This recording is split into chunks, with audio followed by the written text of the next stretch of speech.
Para sa mga pusong natutong magparaya, kahit sila mismo ang durog. Hindi madaling kalimutan ang bawat yakap at tawanan, bawat pangakong binitiwan, na ngayon'y alaala na lamang. Pinilit kong lumaban noon, kahit unti-unti akong nalunod sa pagmamahal na walang kasiguraduhan. Ako lang pala ang kumakapit sa kahapon, at kung pagmamahal ang sukatan, bakit kailangan kang bitawan?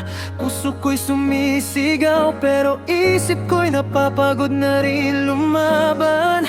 Kaya heto ako, nagpaparaya, kahit wasak ang puso't diwa. Pinalalaya ka kahit mahal pa kita, kahit ako'y naiwan sa pagluha. Dahil minsan ang tunay na pagmamahal hindi tungkol sa habang buhay, kundi sa kakayahang tanggapin na may taong hindi tinadhanang makasama natin. Ilang gabi rin akong umiyak habang pilit kang kinakalimot. Bawat alaala'y parang sugat na paulit-ulit kong dinaramdam. Ngunit kung saan ka sasaya, doon kita hahayaang lumipad.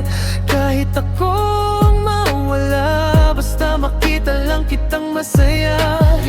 Hindi lahat ng nagpaalam may sumuko. Minsan sila pa yung totoong nagmahal ng buo. Kasi kahit kaya pa nilang lumaban, pinili nilang umiwas para walang masaktan. Ang hirap magpanggap na okay lang habang gabi-gabi kang wasak sa kawalan.